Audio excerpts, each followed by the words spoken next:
Hey, all you Pro Tools people out there, this is Graham from therecordingrevolution.com, and I've got a tutorial just for you today.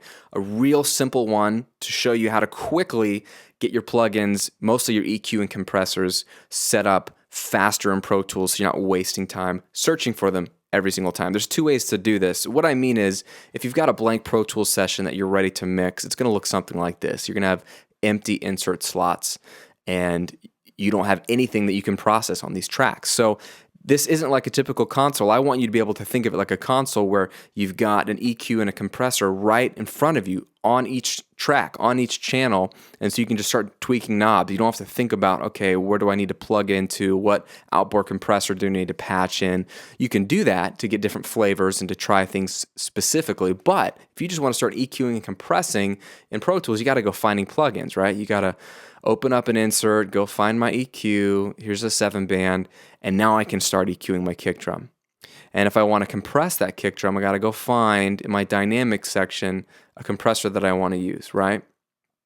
And so you're finding them, plugging them in as if they were inserts in a console, and then you're able to actually affect the track. We don't have built-in EQ and compression on the track itself.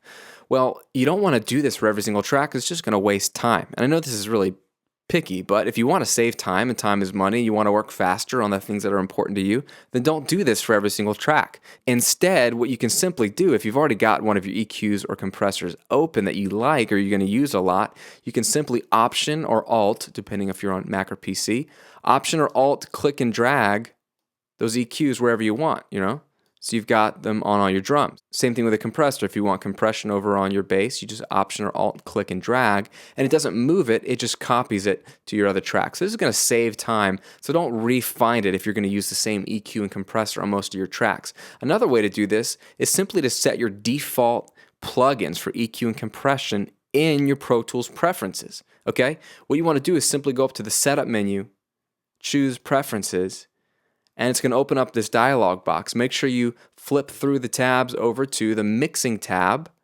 which is going to give you some options. And over here in Setup, you're going to see, hey, a default EQ and default dynamics. Right now, I've got them set to none.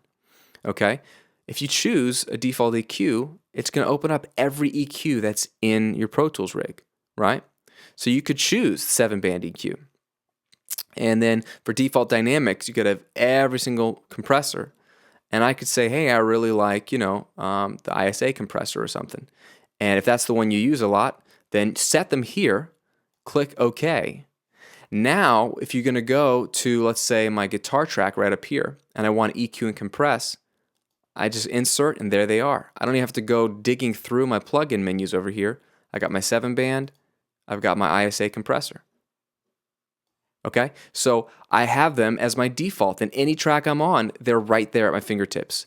One EQ, one compressor, ready to go. You know they're the ones that you're going to use, because if you're mixing for any length of time, you generally tend to gravitate towards one EQ and one compressor. If you're brand new to Pro Tools and this is your fresh rig, you don't have other plugins, you're going to be using the stock plugins anyway, so you're going to be grabbing those anyway. You might as well set them as your default. And I've done this for a long time. It saves me time, and that way I know I can quickly get EQ and compression on every track, because those are going to be your main two tools for sculpting your mix anyway.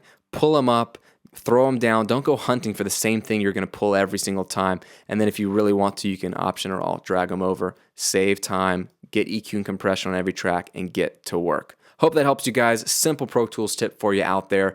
Again, this is Graham at therecordingrevolution.com. I will see you on another video.